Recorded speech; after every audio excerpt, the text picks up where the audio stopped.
PhD from Colombia, as I said before, previously working for the IMF and the Australia New Zealand Bank, and now he's the global chief economist at Standard & Poor's. And we were talking about a month and a half ago, and I suggested that he would talk to us and share his views, which of course you can also enter the S&P website, where Paul's talks are very present in that website on many different instances. So we're very pleased to have Paul, and I want to be very, very, very thankful to him again, and not taking 1 minute more of his time. Paul, thank you again, and please take it from there. Yeah, thanks very much, Bernardo, and thank you for that kind introduction. We didn't study all the time when we were at Columbia. Maybe we studied less than you, but I can assure you that we didn't study all the time. And I think we gave you a very competitive rate on our extra room in our apartment too. So anyway, it's great to reconnect with you. It's great to speak with everyone today. Bernardo gave me a lot of stuff to cover. So we're going to do some global macro, some LATAM macro, and then a bit on the oil market. So let me get going here. I'm going to try to share my screen. So let's see if I can do the technology properly. If not, we have a backup. My assistant, Carolyn de Jesus Martinez, is on the line. So let me see if we can share this screen. Let me know. Can you guys see the screen? Yes. Yes, we did. Thank you. Okay, great. So let's get going then. Let's see if I can figure out how to advance this, or maybe not. There we go. So let's start out. Obviously, this is going to be dominated by COVID-19, but for us macroeconomists, we don't really have a playbook. The last global pandemic, as we know, was 1918 to 1920. Modern macro, I understand there are lots of economists on this call. We know that John Maynard Keynes was largely responsible for that in the 1930s. So we don't have a playbook for pandemic, but I've listed some things here that we now understand. We understand that the economic effects of the shutdowns are brutal. 30 to 40% was based on Europe and the US. In LATAM and emerging markets, it's even larger. Normally in a downturn, we see a big hit for manufacturers and less for services. Now it's the other way around. Policymakers, after all, can react quickly if necessary and boldly. Fiscal is more important than monetary. I'll talk a bit about that. And the lack of cooperation and information sharing is actually quite costly. The chart I put in here, I got tired of looking at these COVID curves, so I made up a new variable the other day. It's the share of cases divided by the share of global GDP. So it's an intensity variable, and it tries to map the size of the COVID shock to the size of the economy. In proportional terms. You can see this is the G20. So on the left, we have the advanced economies, end of March snapshot, end of June snapshot, and Tuesday, I think, was the last data point on here. Italy had the biggest spike in Q1, then it shifted to Brazil in Q2, and you can see Argentina, Brazil, and South Africa picking up in the third quarter. US has been pretty stable at 1 to 1.5 to 2 on this measure, and China was actually as high as 5. It had 100% of the cases, and it was 20% of the global economy, but that was already gone by March. Okay, so let's go through the data. We'll start with growth rates. Most of my charts will have the big three on the left. That's the US, Eurozone, and China, and then we've got various stuff going on the right-hand side. This shows the pattern for the economic impact. You can see the big drop in China in Q1 and the recovery. You can see the big drop in US and Europe in Q2. It looks like we're going to have very good numbers out of US and Europe In this quarter, Q3, to give you an idea, we're looking at 30%, 30, sequential growth in the US in the third quarter, which was the same number as the second quarter with an opposite sign, roughly the same in Europe. But these are really crazy numbers. So if you look at the right-hand chart, that's the distribution of US and Eurozone quarterly GDP numbers for the last 25 years. So I went back and got the data. I matched the sample from 1995 to now. And the distribution is not quite a normal distribution or a bell curve, but it's pretty close. But way out on the left tail, you can see the second quarter US and the second quarter Eurozone. So these are like black swan events. These are 11 sigma events, 17 sigma events. And it's going to happen again this quarter, but on the right tail rather than the left tail. The message here is we should probably not pay attention to growth rates. We should be looking at the levels. Where are we compared with the end of 2019? And where are we compared with whatever our forecast is for the post-COVID path? But looking at growth rates is not going to be very helpful over the next couple of quarters for sure, a couple of years probably. All right, I'm going to show you some short-term indicators now. So again, on the left, we have US, Eurozone, and China. On the right, we have this kind of psychedelic heat map. This is the G20 again. So the top half of the chart is the advanced countries. The bottom half of the chart is the emerging economies, and green is generally good, red is bad, and these are Z-scores. So those of you who know some statistics, this is a Z-score, which is basically a deviation from trend. We can see the manufacturing PMIs, the big drop in the first part of this year, and then the recovery. We can see the same story virtually everywhere in the globe using the heat map on the right. If you go back to the global financial crisis, this is slightly less than the PMI shock we had in 2008 and 2009. So in terms of manufacturing, the confidence shock, and remember, this is a survey, this is not measuring actual stuff like manufactured goods. The shock in 2020 was almost as big, but not quite as big as the global financial crisis. If we go to non-manufacturing, the story is quite different. The shock was absolutely enormous. We've never seen anything like this before in terms of a non-manufacturing shock. Again, you can see the sequence. China got hit first, followed by Europe, followed by the US, and then everybody's recovered. The heat map goes totally dark red on the right, and then we've had a couple of months where we have we've recovered. These are sentiment indicators. They're good leading indicators, but they're not really telling the story of what's going on in the actual economies, because it looks like we're back to pre-COVID levels, and that's certainly not the case. If we look at the actual data, and this is retail sales, we're actually hearing some good news out of the US and Europe. Retail sales are back to pre-COVID levels. Consumers are spending more. Government transfers are certainly helping a lot. So we saw a really big dip in March and April. Consumers were actually saving some of the government transfers instead of spending it, but that's rebounded quite nicely. There's a difference here between the China story and the US-Europe story. The US-Europe recovery is led by households and consumer spending. Consumer spending in China remains quite weak. Just to give you a number there, growth in retail sales in China just turned positive last month, and the medium-term trend has been about 8%. So they're running well below where they should be. If we go to manufacturing and industrial production, it's the opposite story. You can see quite clearly on the chart, China has rebounded quite nicely. We all know why that works.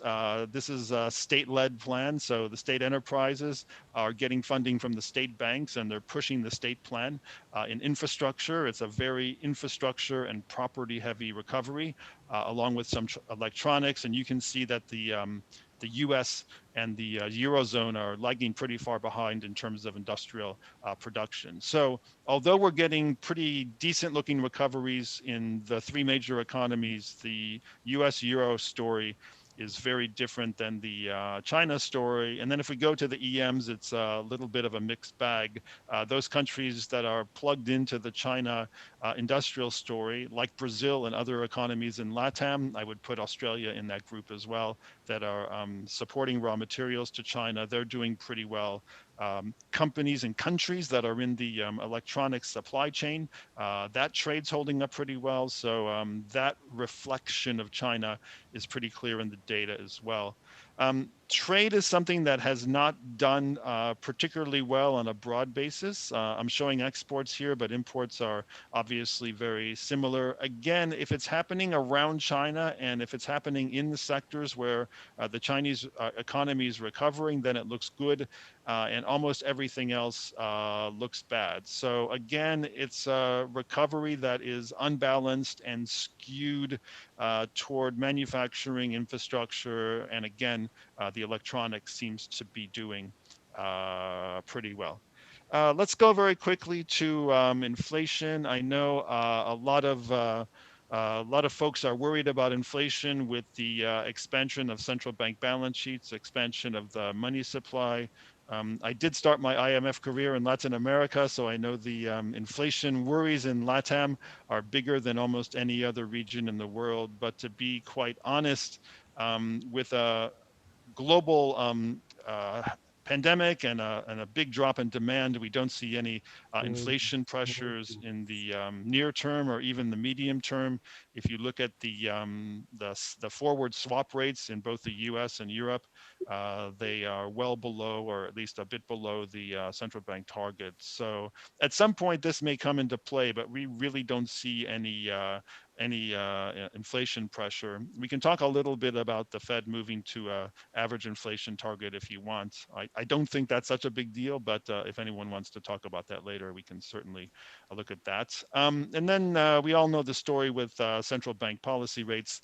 The Fed is in the blue line there on the left. When Janet Yellen was running the Fed, the central bank was starting to Gracias. normalize Aquí its en rate. esta, Big debate in the U.S. on what the sí, neutral porque rate is. It esta used to be conferencia, 4, is it now 3, sí, etc. inglés formal sí lo conozco, de Entonces, ahí economía, vamos hablando. claro. Yeah, Ya, sorry. ya le Oh, I apaga just el got muted. micrófono. Am I back on? You're back on. Yeah, I think there was another conversation going on. Yeah, sorry about that. Okay, so the central bank policy rates have gone to 0. We can see the Fed starting to not tighten, but withdraw accommodation until late 2018. And then the Fed quickly went to 0. The Bank of England quickly went to 0. We've got huge amounts of QE in the system, bigger balance sheets on the part of central banks. And again, that's loose monetary conditions reflecting the need to boost demand and get growth and inflation up. On the right-hand side, you can see the 10-year government bond yields. 10-year benchmark Fed yields been between 60 and 70 basis points.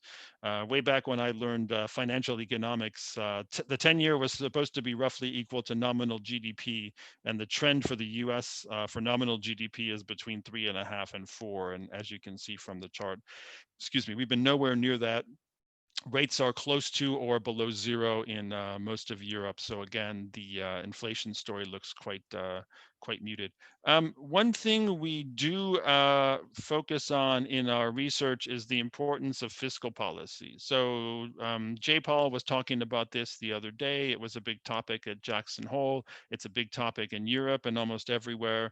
Central banks can ease monetary conditions. They can take rates to very low levels. They can make sure the markets are functioning properly, but combating the shock of COVID is going to be mostly a fiscal response. Fiscal response should cushion the blow. Some sectors are hit much further than others.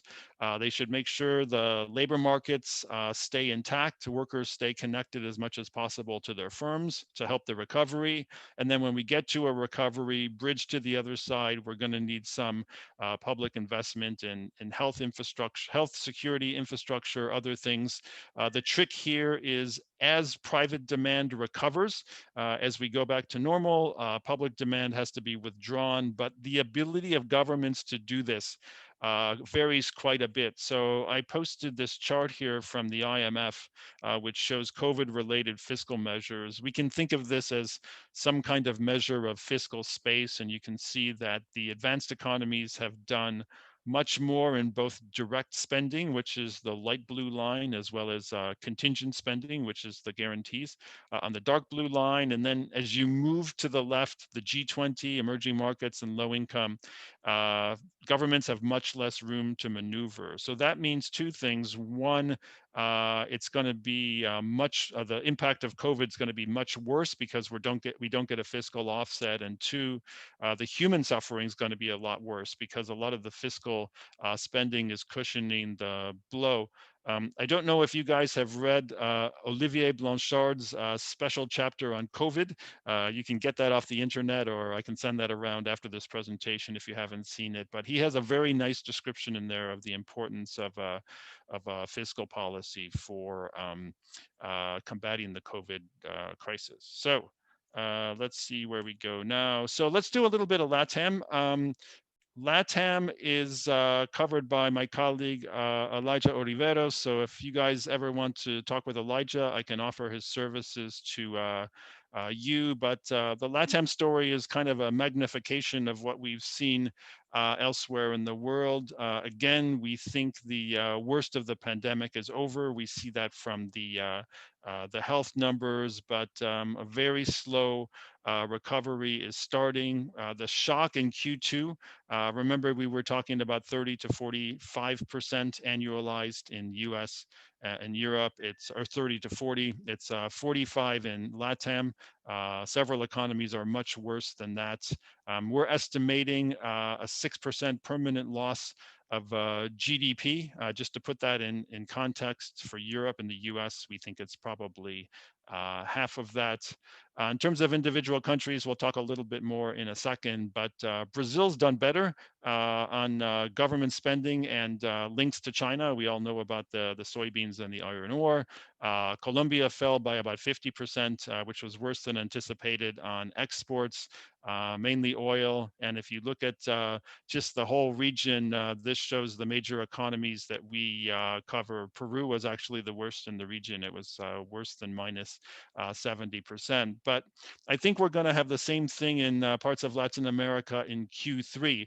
We're going to have a big turnaround in the growth rates, maybe not as big in absolute terms as Q2, but we should probably pay more attention to the levels and look through the growth rates and see where we are compared with the end of 2019. We've got the median emerging market from our emerging market team in there. That's 46% globally, so we can see how things stack up. But Brazil and Chile were the outliers in the growth story in the second quarter. But again, this is really bad or really bad. No one did well at all in the quarter. I mentioned the exports already, and we're going to talk about oil later. But oil is a big driver of the left hand, the two countries on the left there, Mexico and Colombia. And again, Brazil had a pretty good quarter because of links to China through the commodity channel, both minerals and agricultural goods. Argentina is kind of there in the middle, but again, it's not just the fiscal story; it's the export story. So we'll touch on that a little bit later in the presentation. In terms of one of the things we're watching more, probably we weren't watching at all, but everyone's looking at these so-called non-traditional indicators. So we look at mobility, we look at restaurant reservations, we look at Oxford Stringency Index on COVID restrictions, and sort of everything we can get our hands on. So this is just the Google mobility indicators that everyone pays a lot of attention to. These are people kind of moving around, and we're assuming this correlates well with economic activity. It seems to do reasonably well, but again, you can see the big drop in April when the COVID crisis hit the worst part in Latin America, and then the recovery after that.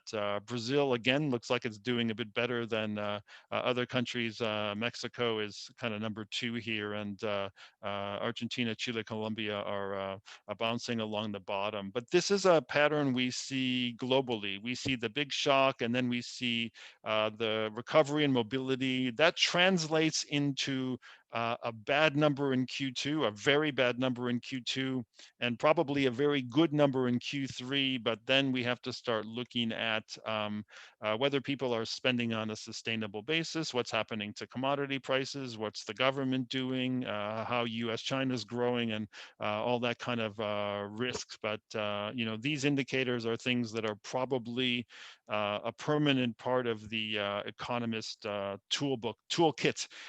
We had these kind of GDP now indicators, but now we have a whole new suite of things to look at. So we published our Latin America macro forecast either today or yesterday. It's all running together, so one of those 2 days, but it's just out. Maybe Carolyn can send it around after the call. But the 5 major economies in LATAM, we have contracting by 8%, 8.3 this year, and if you add Peru as number 6, it goes to 8.5. But again, this is the pattern we've been talking about for the last few minutes. Brazil and Chile look a bit better.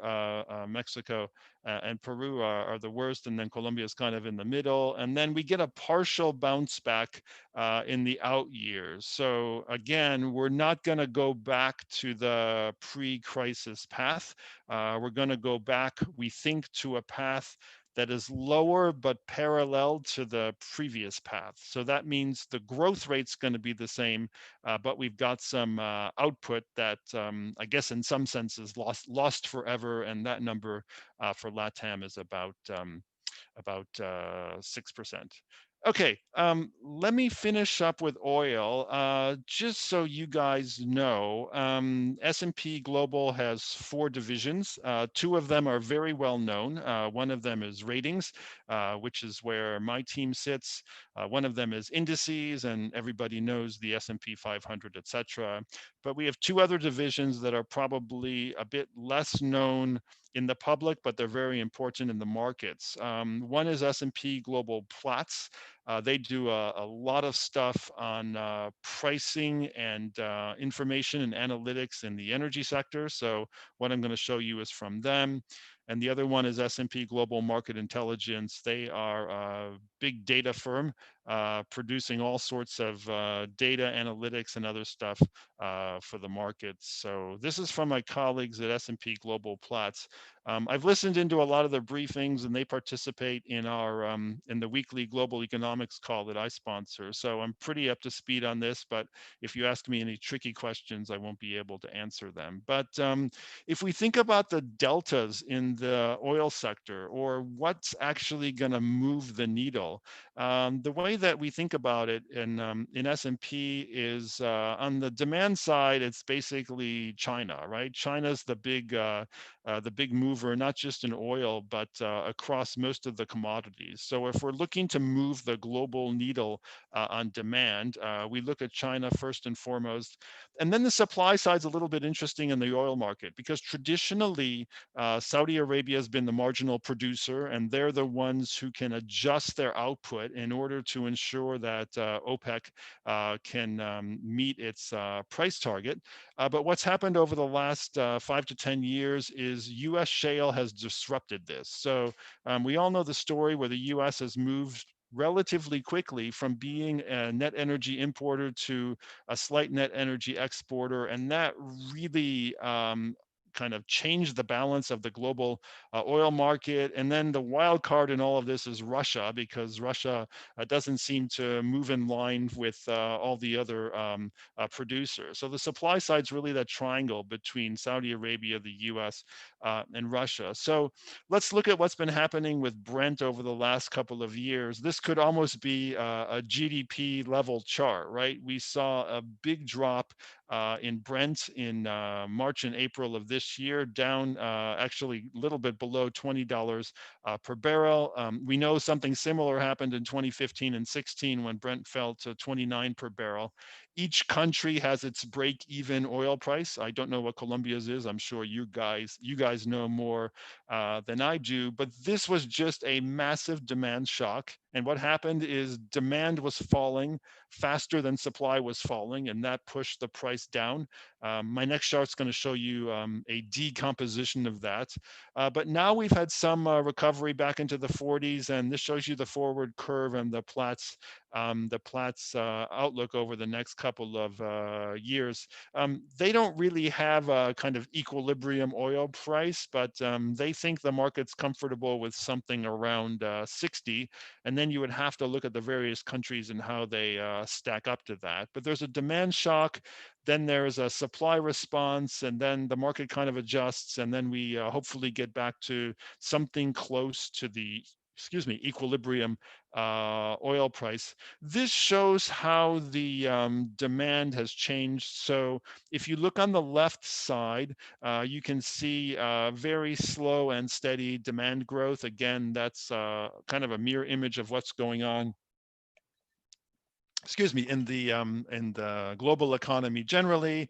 Then we had the big drop, and we're having a reduction of 8 million barrels per day in 2020, which is it's kind of a huge deal. On average, it was actually up to -20 back in April. But you can see there how they break it down between gasoline demand, jet fuel demand, fuel oil, and all the other stuff. So again, the commodity guys know which countries or which companies export which parts of the energy market. And then you can see the recovery next year where we kind of claw back 6 million barrels per day. But again, we didn't recoup all of the losses that we see in 2020. And again, this is the story that we're hearing for GDP as well. One thing that I can't spend a lot of time on, but one thing that's very important for this story is US shale is taking a massive hit with the big drop in oil prices. And if you look at the chart on the right, you can see the supply growth from US shale. Then you can see a big drop in US shale, the light blue color in 2020. And then it disappears in 2021. So again, I would ask my Platts colleagues for more background on this if you guys are interested. But one of the things we're expecting in 2021 is an almost entire absence of a US supply response. So it's going to be an OPEC heavy response in 2021, and we're not going to see a big bounce on the US shale production. So that's something to watch out for next year, because we're talking about the aggregate global oil market, but obviously there's a distributional element to that as well. And then we got a couple of charts on what we're looking at for LATAM oil production profiles. We can see that Colombia's big hit there on the right. We're going to see a little bit of a rebound in 2021. Mexico looks like it's going to continue to be weak, and Brazil looks like it's going to do much better on this measure as well. So maybe we can add oil to Brazil's production and exports in addition to soya and iron ore. Okay, my half an hour is almost up, so let me try to summarize with a few slides. So I'll give you a quick global overview, and then I will talk for a minute or two about the risks to the outlook. So everything I showed you earlier was really the baseline view or how we're seeing the world, but obviously what can go wrong is an important part of that story. So we're in the middle of our forecasting round for the third quarter, as I mentioned. So most of our data are out. So you can see on the table there where we are in terms of the current forecast. We've got the US -4, that was -5 before. We nudged up China from 1 to 2. The Eurozone got a little bit stronger as well, led by Germany, which is now -5, but you can see some weak countries there. But again, big drop in Q2, big bounce in Q3, and then in the out years, 2021 and 2022, we see a recovery, but again, we don't get back to the pre-crisis path. And depending on which country you're talking about, we're going to be largely parallel to the old path, but further below. That gap will be small in China and most of Asia. It's going to be 3-ish% in the advanced countries. And as I mentioned, it's going to be larger in the EMs. India is going to be the worst. India is actually going to be close to 10. Let me just spend the last slide here on what the risks are to the baseline. So we make a forecast, and then we talk about the risks around the forecast. We work with our 1,500 credit analysts at S&P Global Ratings, and those guys are paid to worry even more than we are. So they want to know what can go wrong in particular. So one thing we're seeing bits of already is uneven recovery stemming from impatience. Premature opening leads to a second wave, and then we have to close the economy down again. I don't think we're going back to the lockdowns we saw in April, May, and June, but when we do see spikes in cases, we do see restrictions on travel and gathering, etc. So that's going to be a sector story as well as a macro story. That's going to slow the rebound. We would say that risk is probably rising. Premature austerity is another one. We've had enormous increases in gross debt. We all know that governments cannot borrow at those rates forever. The trick here is going to be to withdraw the public spending as the private spending picks up to keep the growth path pretty stable, but premature fiscal austerity is a risk, and we have to beware of that. This is exactly what happened in the U.S. after the global financial crisis. We tightened fiscal policy too quickly. That's stable, but we're watching that. I think U.S. in particular, there's a risk. Exit paths, we talked a little bit about bloated central bank balance sheets, big amounts of government debt, big amounts of corporate debt. Part of the exit, the sustainable exit story has to be that the central banks start to normalize their balance sheets and interest rates. Governments put their finances on a sustainable path. Corporates put their balances on a sustainable path. So all that has to be part of the narrative. That's not a 2020 story. That may not be a 2021 story. But certainly as we look into the medium term, part of the forecasting exercise is to make sure that we're on a sustainable path in terms of debt and anything else we're looking at. And let me end with a relatively happy note. We have a health expert in-house at S&P who's helping us through the pandemic, and we get regular briefings from him every quarter, and we've listened to him probably 3 times already. Each time we listen to this this doctor, he gets a little bit more optimistic about the potential for an early vaccine. We don't want to get wildly optimistic, but his current view is that we should have 1 or possibly more vaccines through the clinical trials and approved by the end of 2020, and then vaccines should be widely available by around the middle of 2021. So our baseline's a little bit more conservative than that. So that's probably an upside risk to our forecast, and something that we're obviously all hoping for, and we have to stay tuned on that one. But let me stop there on that positive note, and I will stop sharing my screen, and Bernardo, I will pass it back, or Armando, I will pass it back to you. Thank you very much.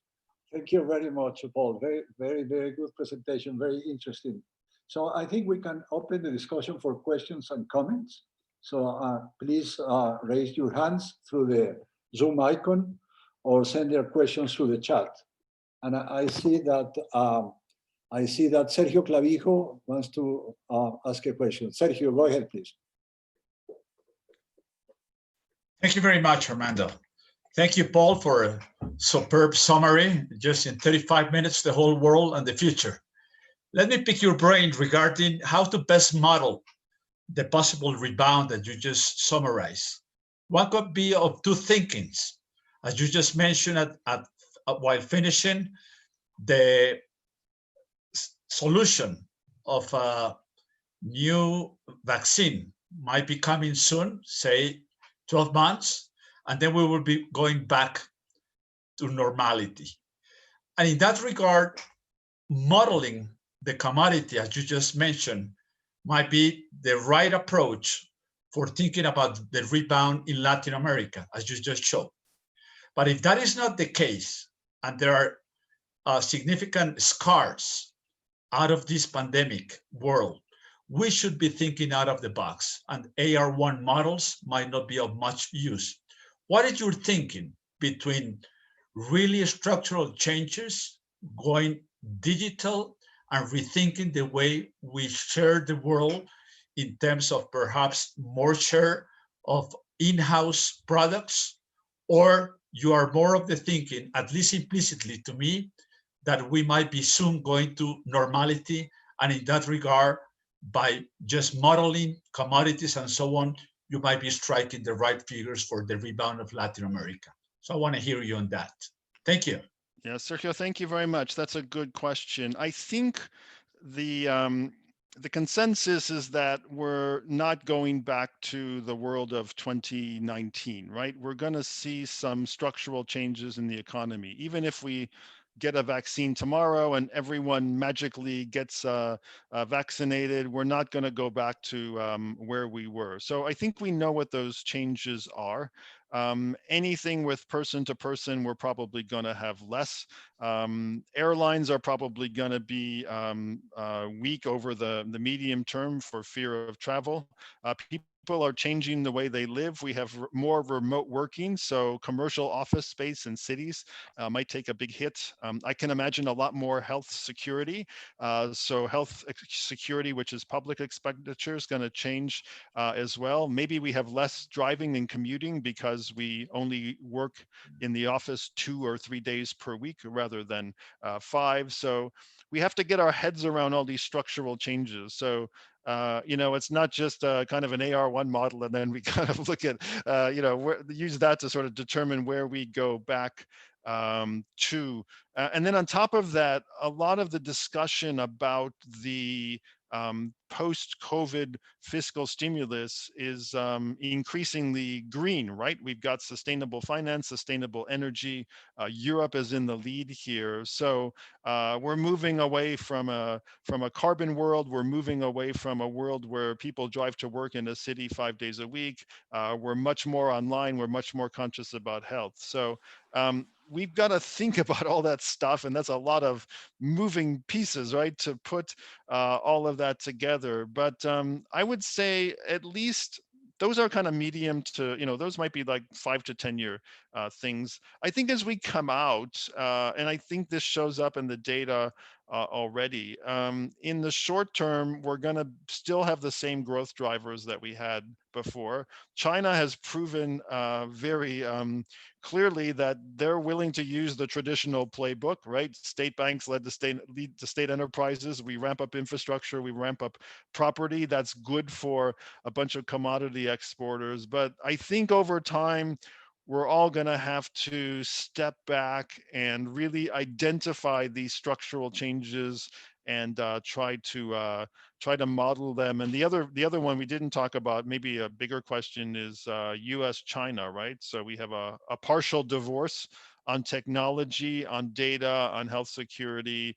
And then ultimately, what does that mean for Chinese growth? China is the driver of the global economy. China is the driver of global commodity demand. And if China becomes self-sufficient and cannot access as much technology from the US and Europe, that puts China on a slower growth path. So we're hoping to think about some of those and do it next year. This year we've been very busy, but hopefully we can address some of those issues.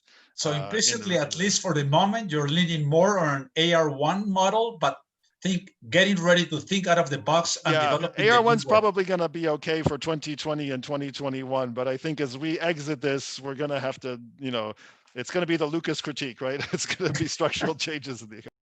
Okay, thank you very much, Paul. Armando, back to Santiago you. Montenegro, please. ¿Quién le dice la palabra, Armando? Thank No you, escuché. Mr. Gruenwald. Thank you very much for your excellent presentation. My question is based on the wide disconnect between the main stock market indices and the state of the real economy, especially in the US, but we've also seen this in other economies. We could also talk about the wide disconnect between Wall Street and Main Street.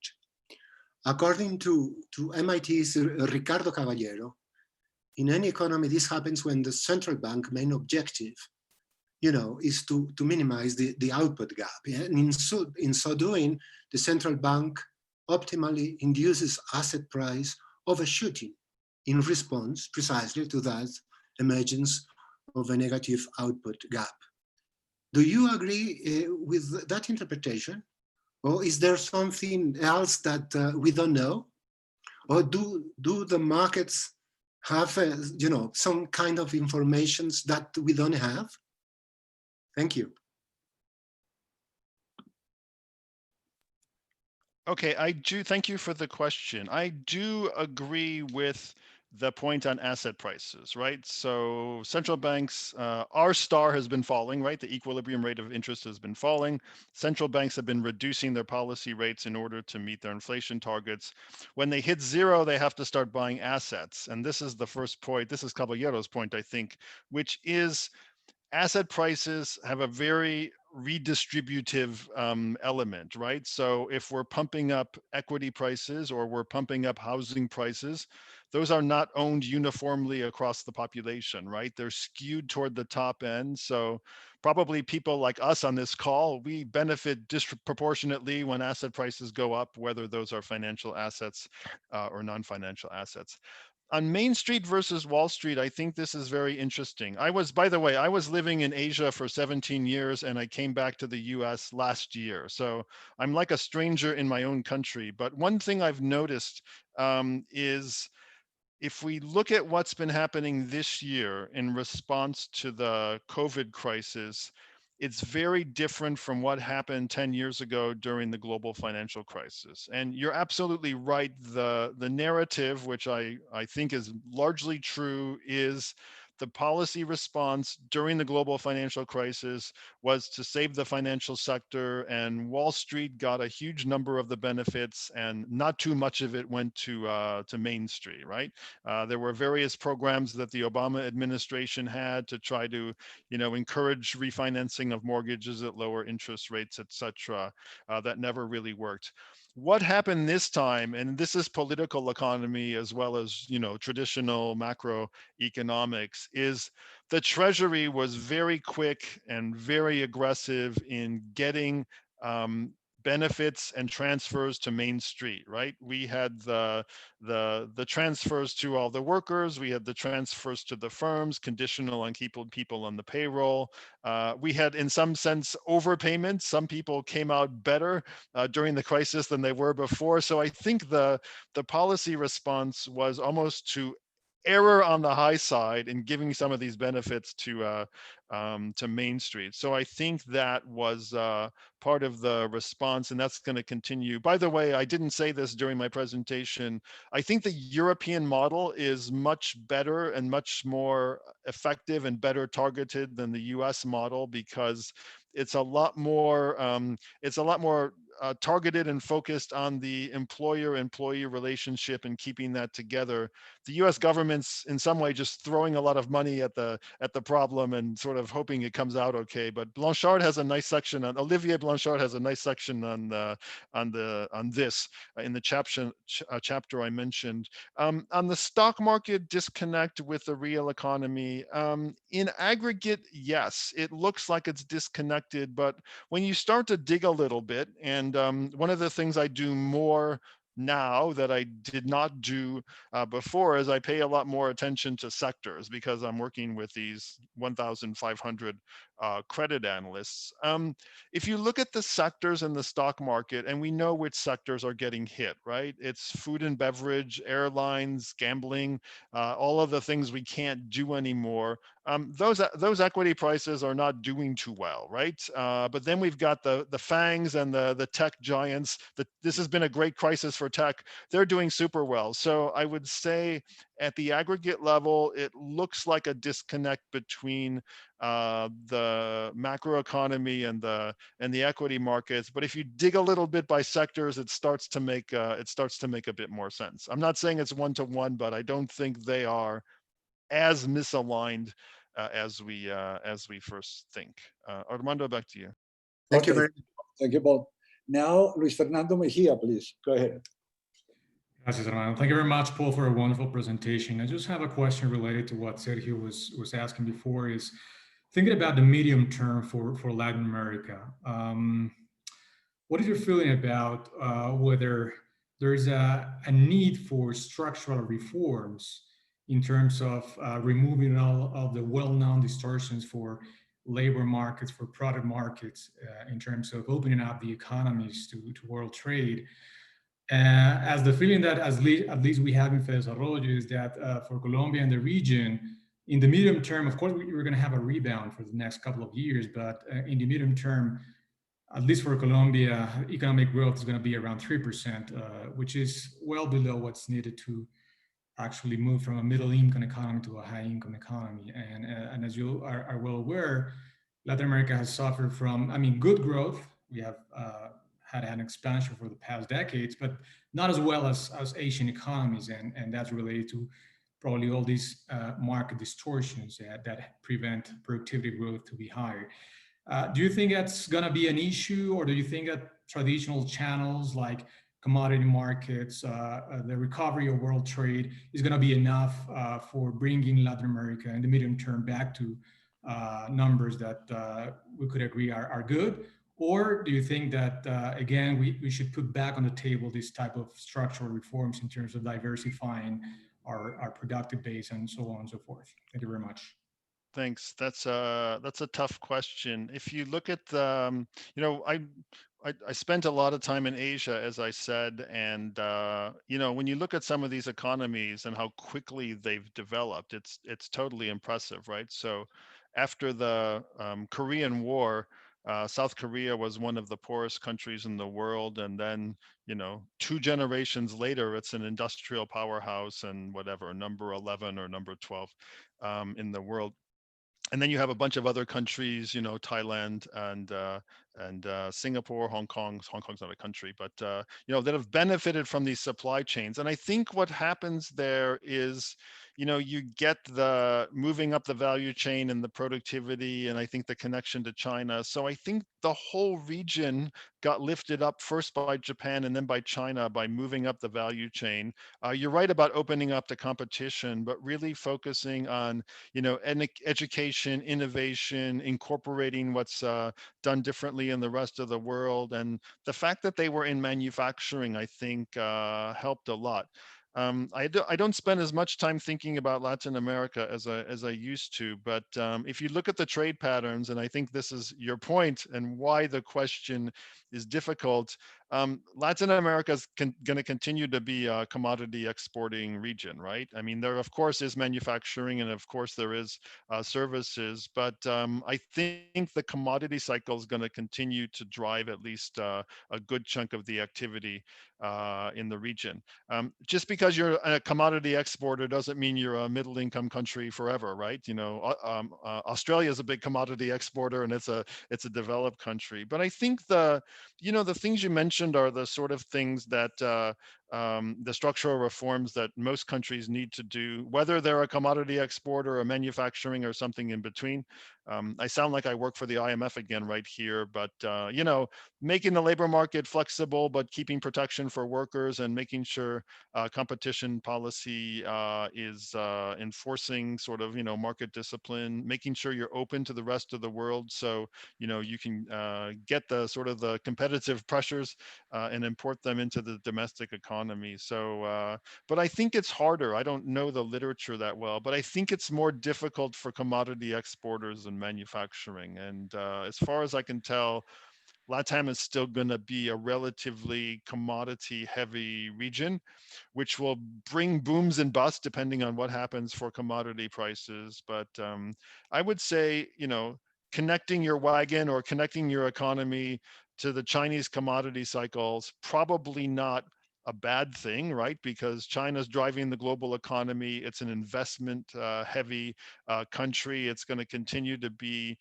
state-led. So anything that plugs into, China's physical development or China's rising middle class, I still see that as an opportunity. You still have to do the structural stuff, but again, that was a non-answer. I think it's tough for commodity exporters, but I think LATAM's not in a totally bad spot. I wouldn't get too depressed about that. Okay, thank you, Paul. Adolfo Mason, please. Yes, Paul. You said, and I have heard this from well-informed medical experts say that we will have a vaccine in the middle of next year.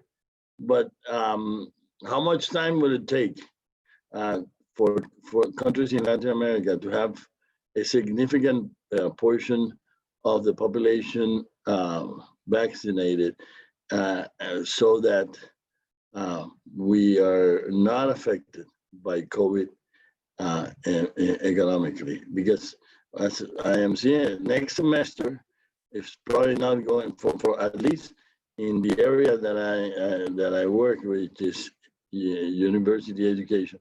It's not going to be very different. And I guess only in 2021 is 2022 is that we are going to be moving back to normality. I think next year is going to be very similar to this one for our sector. And I was surprised. And the second thing is, I was surprised that you said that services have been hit more than manufacturing sector. I was surprised by that because one thinks that, well, obviously there's some sectors like restaurants and tourism that are affected, but other sectors have the ability to work through virtually. So, for example, education, at least in the sectors that have good connection. So I was a bit confused by that. So I would like to know if you see different sectors behaving differently in the service sector. So thank you. Okay. Yeah. Thank you, Adolfo. Let me take your last question. You're right. It's not every service sector. So we know that restaurants, bars, entertainment, sports, airlines, those things are suffering, but education is doing well. S&P is a financial services company, and we're doing well in this crisis as well. When companies issue bonds, then that's revenue for us, and lots of companies are issuing bonds. So, and the stock market has a lot of trading, and then the index business does well. So I apologize if I was not sufficiently clear, but the services sector as a whole has taken a bigger hit. But obviously, within sectors, we have some places that are doing pretty well. Yeah, on the vaccine, we're not doctors. So as I said, we have an in-house medical expert. What we do know is, and you're right, there's two steps to this. One is to discover the vaccine, and there's an enormous push for this. A whole bunch of countries are trying this. We know that the Russians have a vaccine already. A bunch of big pharmaceutical companies in the US are announcing progress on that. They're in the stage 3 clinical trials. So we have an unprecedented, political and commercial effort to get a vaccine as quickly as possible. So that's number one, and the usual timetable has been shortened. So we're saying that the probability of getting a vaccine is going up. We're not 100% sure we're going to get one. But I think the view that we won't be able to find a vaccine, I think that view is diminishing. And then your point on the distribution is absolutely correct, right? So if we're going to go back to normal, everyone has to be vaccinated, because we don't want to be going around with masks and social distancing and everything forever. So we're going to have to, one, get it distributed, and two, get people to take it. Some countries are stockpiling already. Even they're stockpiling vaccines that haven't been approved yet. So the view is we want to get it out quickly. That's probably related to a country's wealth. So the question is, what happens to the emerging markets? What happens to the lower income countries? And that's where we're going to have some combination of, international organizations, philanthropy, right? The Bill and Melinda Gates Foundation has made a big contribution to make sure we get any vaccine distributed globally. But you're right, no one knows how to do this. It happened 100 years ago. I don't know how that pandemic ended. It wasn't with a global vaccine. I think it just kind of died out. So vaccinating whatever 5-6 billion people globally across all the countries is a enormous logistical undertaking. And again, we don't have a model for this. That's where I started my presentation. But I would say, given my message was, one, we're not doctors, but given where we were 3 months ago, 6 months ago, it looks like we're more optimistic about getting a vaccine earlier, and we're a little more optimistic about getting it distributed earlier. But I think you're right. We're not going to flip a magic switch in whatever May of 2021 and everything's going to be over. It's going to be a process, and it's going to be difficult. Armando, back to you. Thank you. Now, Bernardo Vargas, please.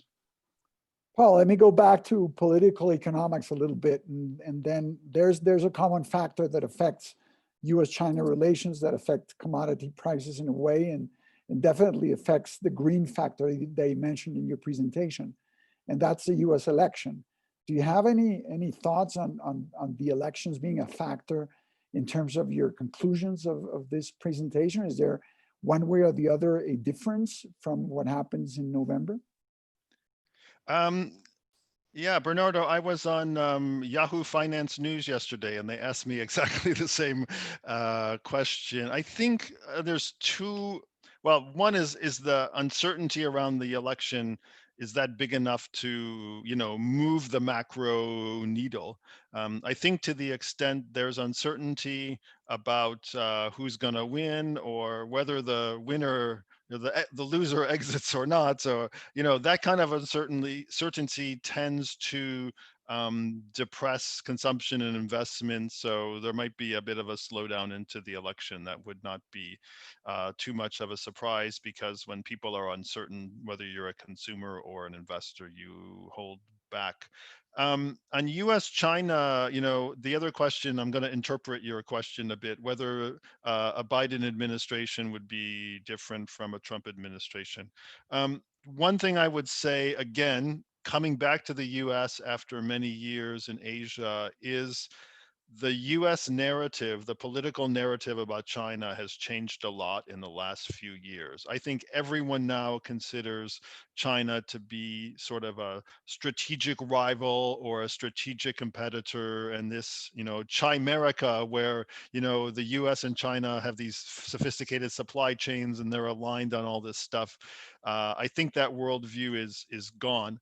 I do think a couple of things would be different under a Biden administration. A Biden administration, I think, would still consider the U.S.-China relationship to be one that's a strategic competition or strategic rivalry. But I think they would definitely involve their allies more, whether we're talking about, bilateral investment treaties or any sort of, sanctions or anything else.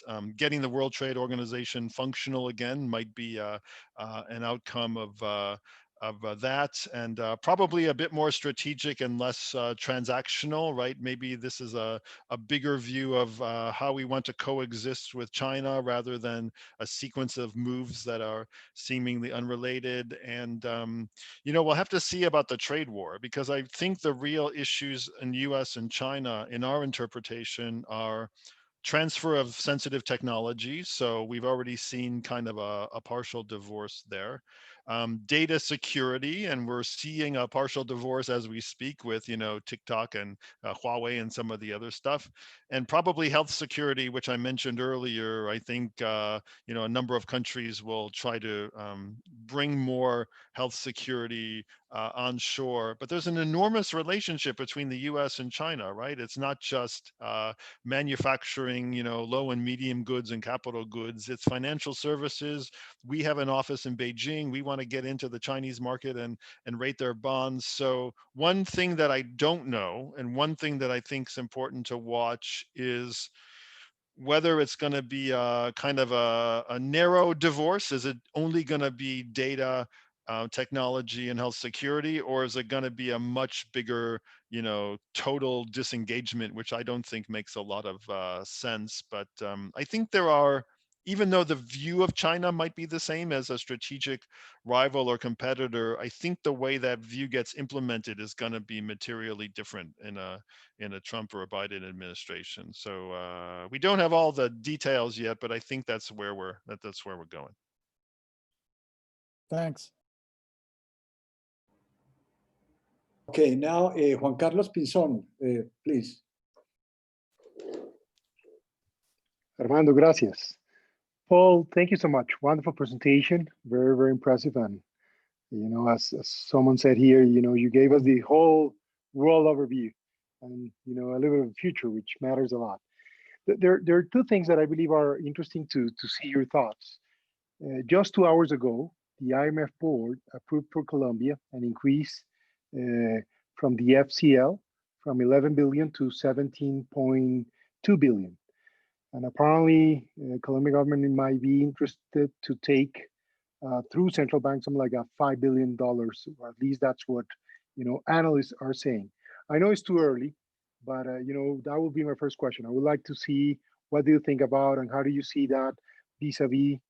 I know you cannot speak specifically on Colombian rating, but in general terms, what would that mean for Colombia, which I think this is going to be the conversation of Colombian economy, and this group that is full of wonderful economists will be the conversation of the next month, I would say. Next to that, I think you have touched already on the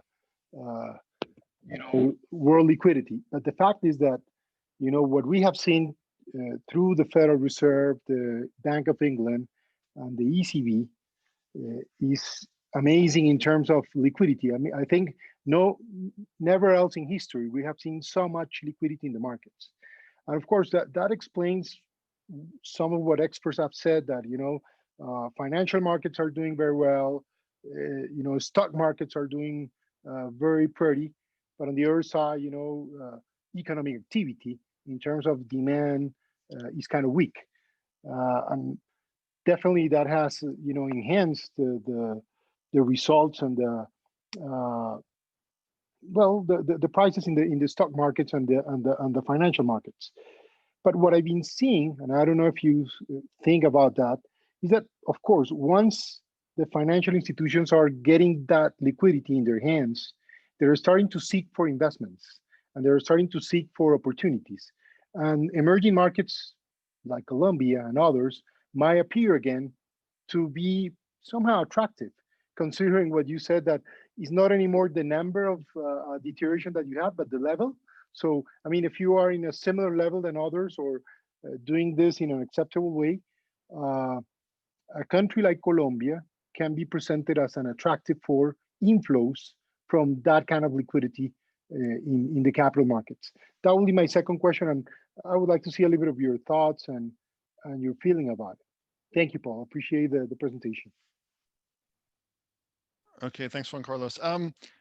Yeah, on the first one, you're right. I'm not a rating analyst, so I can't talk about the rating, but our sovereign team recently put out a research paper about the FCL, and they met with the IMF and talked with them about it. And I'll let you read the paper, but I think the main takeaway from that paper was drawing from the FCL is not necessarily a stigma. It's not a negative thing. So there's a perception in the marketplace that, if a country has the, contingent credit line from the fund, that's some sort of negative signal, whether it was, Mexico or Poland, I think were the first two, and that drawing on this would be a bad thing. But this is a Q&A from our sovereign team, which we can share. Carolyn, let's make sure we circulate that to folks on the call. But it's very recent and it addresses that issue specifically, which is it's not necessarily a negative for the sovereign rating. So I'll just leave it there because I'm not a rating analyst. On the liquidity, you're right? So the central bank has very blunt tools, right? They have a policy rate which feeds through the entire economy, and they can invest in certain markets, whether those are government bond markets or whatever, to drive down yields and drive up asset prices. But some measures of the money supply have absolutely exploded. So it's a massive loosening of financial constraints. So the risk is that when we start to recover and people get a little bit more aggressive and risk appetite starts to rise, we get the usual, which is the flood of money into EMs, and especially if you're a relatively small EM, but even the big ones have this problem, that you can get overwhelmed in your financial system, right? You have exchange rate pressures, and then that feeds into the exports, and then maybe you've got local currency lending that's unsustainable. We all know all these stories, right, about currency and maturity mismatches and rising exchange rates. So I'm not sure there's a right way and a wrong way to handle that. In a sense, that would be a good problem, because it means the global economy is recovering, right? If we see a lot of risk capital going to emerging markets, but I don't think we have anything other than the usual response to that. The one thing I think's been positive, and I'm sure all of you know this, over the last 5-10 years, is the use of, I think, smart capital controls to try to deter some of the inflows or to lessen the impact. Chile started this a long time ago, right? And I remember I was at the IMF back then, and people said, yeah, well, that's not really a good idea. We need free flows of capital. But the IMF has come around in the last 5 or 10 years, and their research department put out a couple of well-known papers saying that, under certain circumstances, targeted capital controls are actually a good way to moderate big swings in the exchange rate or economic activity. But if we get to that world, that's a good thing, right? If we have risk on and we're recovering. So in a way, we might want to hope for that problem rather than the one we're in. Thanks, Armando. Back to you. Okay, Paul, thank you very much. Maria Paula Carvajal. Thank you. Thank you for the presentation. I also have a political risk question. And Paul, how much of the political risk in the region is incorporated in your baseline? Because you have a region that had a political discontent pre-COVID. Then you have COVID that brings more inequality, poverty, and debt. And then you have a heavy election calendar in 2021 and 2022, right? You have you have elections in Peru and Chile in 2021, midterms in Mexico, and then in 2022 in Colombia and Brazil. So how much are you incorporating this political risk and potential social discontent in the outlook for Latin America? Yeah, thanks, Maria Paula. I'm gonna actually pass on that one because I spend most of my time thinking about U.S., China, and Europe. But we can hook you up with our LATAM economist Elijah, who just did a fresh round of forecasts. But whatever I say is going to be wrong, so it's probably better if I don't say anything. But we're happy to set up a call with you and Elijah, and he can talk through some of the political risks. So I'm very sorry about that. Thank you. Okay, thank you, Paul. I think we have no more questions. Okay. No more questions. Then, Paul, on behalf of this group, I want to thank you very much for this presentation and your detailed answer to our questions. I think you really have given us a lot to think about with your words today. I thank you very, very much. Okay, thanks to all of you. It was a great pleasure. I probably need to travel more to LATAM in my global role. So hopefully we get through the pandemic soon. I can go back to my normal traveling all the time and hopefully come and see you guys sometime in the not too distant future. So thanks very much. Thank you, Okay, Paul. Thanks, everyone. It was a Bye-bye. great Thank you, Paul. presentation. Thank Thanks. you. Bye. Thank you, Paul. Wonderful. Appreciate it. Gracias, Armando. Muchas gracias. Gracias a Gra- todos. Saludos. Gracias. Gracias, Marta, Bernardo. gracias. Como siempre, Marta, mil y mil. Gracias a Chao, ustedes. chao. Bernardo, mil gracias. Magnífico. Chao.